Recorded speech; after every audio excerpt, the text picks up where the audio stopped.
My best investment is my rallies. The people go home, they tell their friends, they loved it. It's been good. Joining me now, Congressman Michael Burgess, Republican from Texas, who endorsed Ted Cruz, but now says he plans to support the Republican nominee. And Congressman, let me start with this. We have been asking members of your party where they fit on a 1 to 5 scale from never Trump to we're into Trump. Where are you on that 1 to 5 scale? 5.8. Oh, you're all in with Trump. Oh, yeah. Yeah, and I will tell you, a week ago tonight, I think, was the Indiana primary, and it was jarring. There's no question about it. Certainly, the polls leading into Indiana looked like it might be a rough night for Senator Cruz, but my understanding at that time was that he was planning to keep going, and he had a plan for the convention.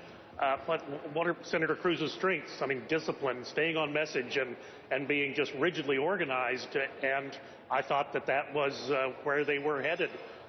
So I was surprised, along with a lot of other people, when he withdrew the night of the primary. I recognized very quickly after that we have a big job to do as far as organizing all of those people who are in a different place than Donald Trump. We need to see if we can get right with that pretty quickly. And what do you mean by that? Explain that phrase. Meaning you need to get those people to support Donald Trump. Oh, absolutely. And look, we have a big task here, Chris. Yeah. I mean, yeah, the Supreme Court's come front and center with the death of Antonin Scalia, but look at the population of federal agencies for the last 8 years. We go through another 4 years, or worse, 8 years of that, and it's going to be very, very difficult to downsize or bring down the size of government when you have that many Democratic appointees in the federal agencies. They will run the country. It will no longer be Congress's country. Yeah, the government did grow quite significantly during the last Republican administration, I should note. Which of Donald Trump's policies do you like best? What are the policies you're really looking forward to in terms of him being president? Well, I mean, I've certainly heard him talk about that he wants to make some significant changes to health care. Which ones specifically? I am all in on that. Well, I haven't talked to him directly. If there were one piece of advice that I could give him on day one, as soon as he takes his hand off the Bible before the celebratory lunch with the Senate, I would do an executive order to get rid of the individual mandate. The president, of course, is famous for executive orders, so we've got a lot of precedent there.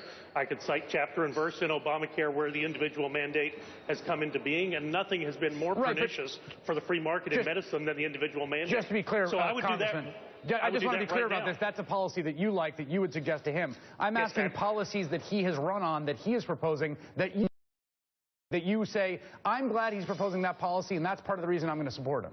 Well, look, 3 things that jump immediately to mind, and I always ask myself, why haven't we fixed the border? Why is the VA still the mess that it is? And why is the IRS so dysfunctional? And the answer is because it's never been a priority to anyone in the White House, even through Republican administrations. Donald Trump says he will make that a priority. I believe him.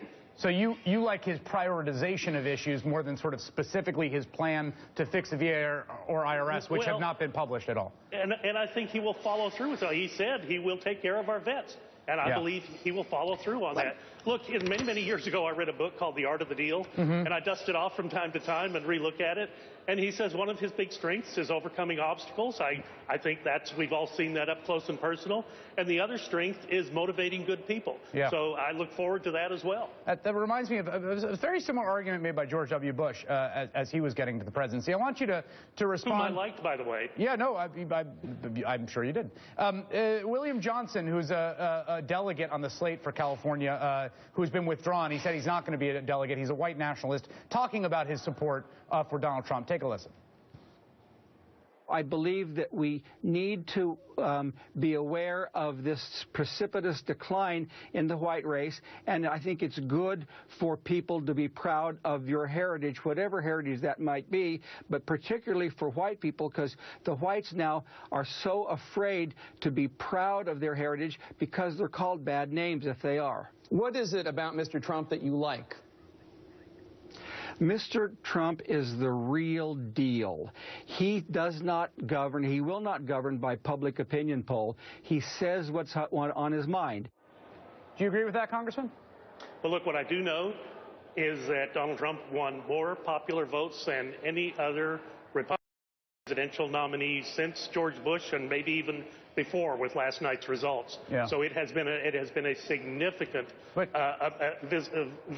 visualization of support for Donald Trump. Sure, but that doesn't. And look, he did it the old-fashioned way. He won those votes one by one. No, I supported a different guy. I know what the votes Donald are. Trump won. My question to you is, how do you feel about you now entering into a political coalition in which you support the same candidate as Mr. Johnson?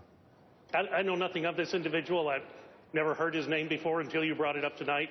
That's not important to me. Okay. What is important to me is that we win, and I think Donald Trump has that instinct to be successful. And to tell you the truth, that's one of the things Republicans have lacked. Yeah.